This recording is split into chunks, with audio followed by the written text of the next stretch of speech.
Basically engineering controls అంటే మన technology ఉపయోగించి ఆ పర్టికులర్ ప్రమాదాన్ని కంట్రోల్ చేయొచ్చు.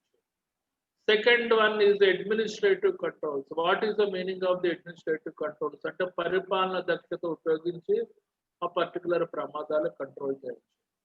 Number 3 is the personal protective equipment PPE. అది ఉపయోగించి కొన్ని ప్రమాదాలు కంట్రోల్ చేయొచ్చు.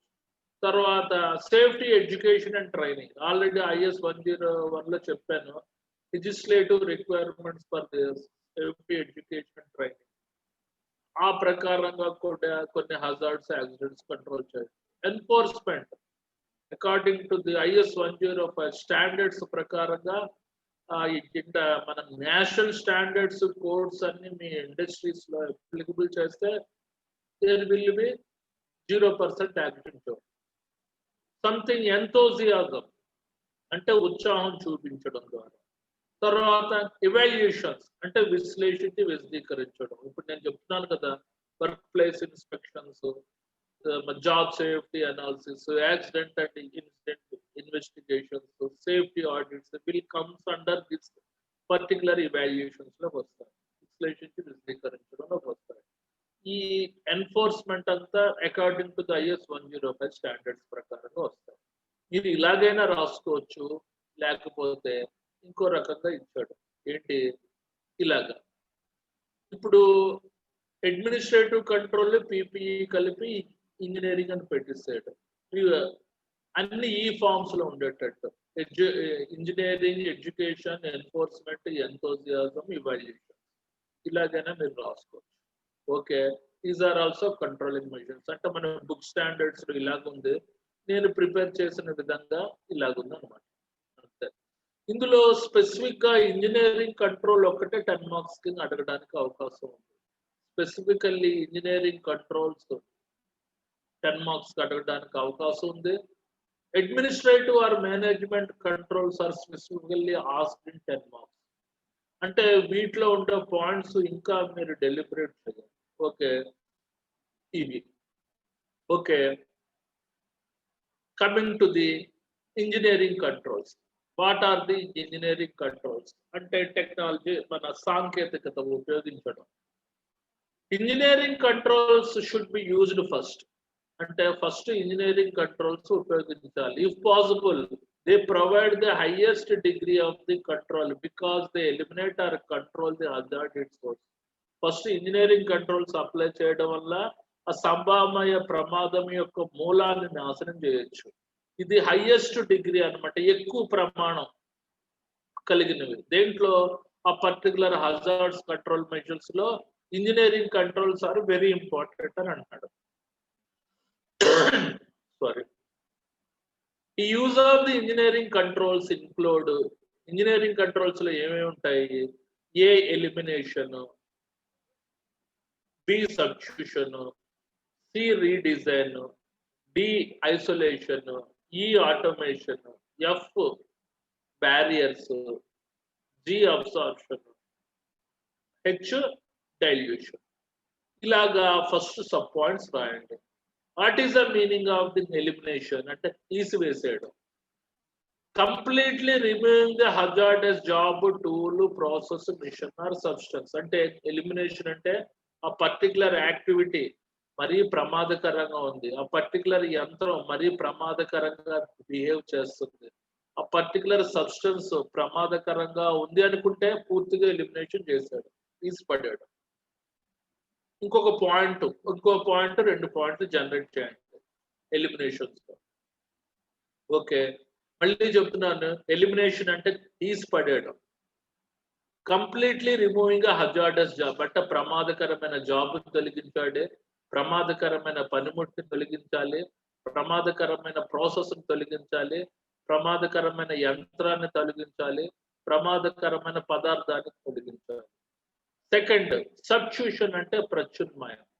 ప్రత్యామ్నాయం అంటే టెక్నిక్ అన్నమాట, alteration. Substituting or replacing one substance or process with another that would not pose a potential hazard. ఒక పర్టికులర్ ఎక్విప్మెంట్ రన్నింగ్ లో వైబ్రేషన్స్ వస్తుంది, అంటే మిషన్ లో ఫాల్ట్ కాదు, అది కింద ఫౌండేషన్ ఫాల్ట్.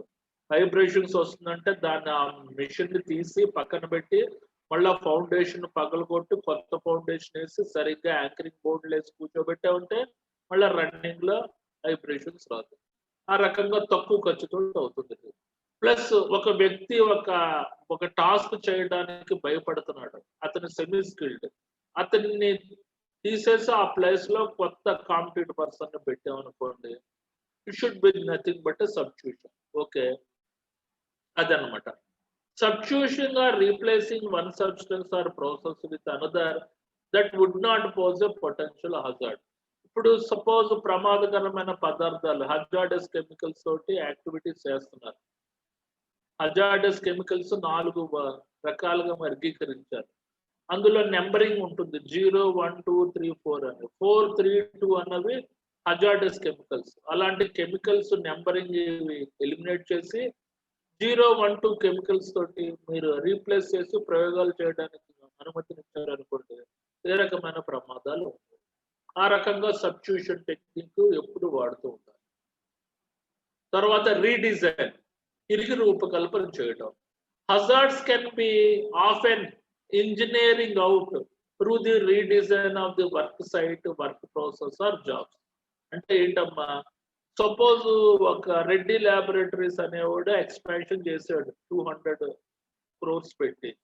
అతను దానికి సంబంధించిన ఎక్విప్మెంట్ లేఅవుట్ డ్రాయింగ్ అనేది అబ్రాడ్ కన్సల్టెన్సీని సంప్రదించి తెప్పించుకున్న తర్వాత ఏమైంది, అతని రన్నింగ్ లో ఏదో ప్రాబ్లమ్స్ వస్తున్నాయి, ఆ పర్టికులర్ అంటే ఆపరేషన్ లో ప్రాబ్లమ్స్ వస్తున్నాయి.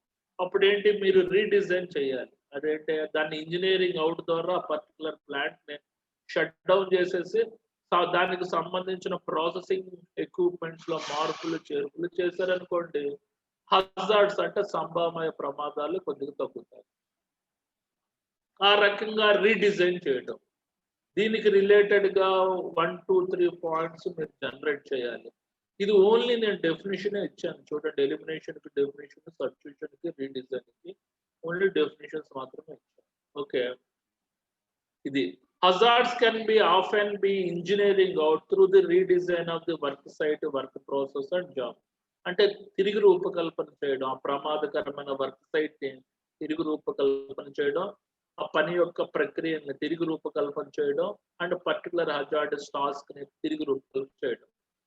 వీటికి రిలేటెడ్ గా ఇంకో 2 పాయింట్స్ రాయండి. ఎప్పుడు when this question is specifically asked in 10 marks, అంటే ఇంజనీరింగ్ కంట్రోల్స్ గురించి 10 మార్క్స్ స్పెసిఫిక్ గా అడిగాడంటే just you have to generate more and points according this points.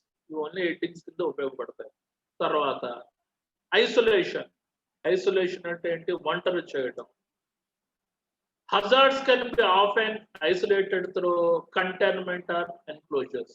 ఇప్పుడు హజార్డస్ లొకేషన్స్ ఉన్నాయి, లైక్ కన్ఫైన్డ్ స్పేస్ ఎక్సెట్రా. అంటే ప్రమాదకరమైన ప్రదేశాలన్నీ అనాథరైజ్డ్ పర్సన్స్ వెళ్లకుండా ఓన్లీ ఆథరైజ్డ్ పర్సన్స్ ప్రవేశించేటట్టు దానికి ఒక ఎన్క్లోజర్స్ పెట్టేసామనుకోండి, some hazards can be often out. ఆ రకంగా చేయొచ్చు. తర్వాత ఆటోమేషన్ అంటే ఏంటి, మొత్తం రిమోట్ సెన్సార్స్ ద్వారా ఆ టోటల్ యాక్టివిటీ పనిచేయడం. అంటే ఏంటి రిమోట్ సెన్సార్స్ అంటే, ఫర్ ఎగ్జాంపుల్ మన రెడ్డి ల్యాబొరేటరీస్, అరవిందో ప్రాసెస్ లో అంతా everything should be automated. Computer program ఇచ్చారంటే పర్టికులర్ ఎక్విప్మెంట్స్ అవే చేసుకెళ్ళిపోతూ ఉంటాయి, లైక్ ఈఎన్సి మిషన్స్ లాగా. అది కొద్దిగా ఖర్చుతో కూడిన వ్యవహారం. అన్ని కంపెనీలు ఆటోమేషన్ చేయలేవు. కొద్దిగా అంటే middle group industries will not suppose to effect that much of cost. ఇది అంటే ప్రొడక్షన్ ఎక్కువగా ఉండే దగ్గర we can prefer this type of automation, engineering control, but it should be expensive. Next barriers, ఇది మన తాలూకా సివిల్ కన్స్ట్రక్షన్ యాక్టివిటీస్ దగ్గర ఉపయోగపడుతుంది. ఏదైనా గుంత తవ్వారనుకోండి, చుట్టూరు బ్యారికేడ్ కట్టడం, ఏదైనా under ground confined space work activity అవుతుందంటే చుట్టూరు బ్యారికేడ్ కట్టడం, అలాంటివి చేయాలి.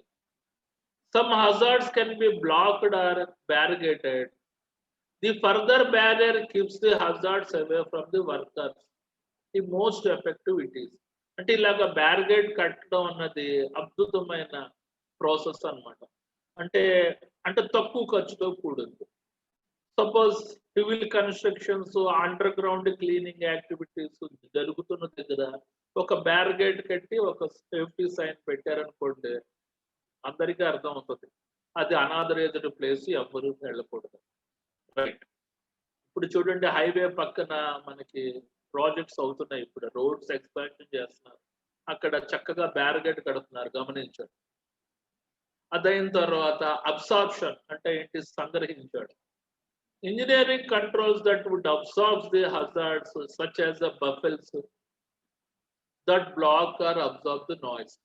కొన్ని ఇంజనీరింగ్ వర్క్ షాప్స్ లో, స్పెసిఫికల్లీ మన ఫ్యాబ్రికేషన్ ఇండస్ట్రీస్ లో grinding works, jig boring works అవుతూ ఉంటాయి. అక్కడ విపరీతంగా నాయిస్ ఉంటుంది, ఈఓటి క్రేన్స్ ఉంటాయి. అలాంటి ప్రదేశాల్లో ఏంటి, కొన్ని అఫెల్స్ పెట్టే ఉంటే, ఒక అంటే నాయిస్ వచ్చే దగ్గర సర్టన్ బఫెల్స్ పెట్టామంటే అవి ఏంటంటే నాయిస్ ని సంగ్రహిస్తాయి. సంగ్రహించడం వల్ల మనకి ఏ రకమైన హీరింగ్ ప్రాబ్లం రాదు.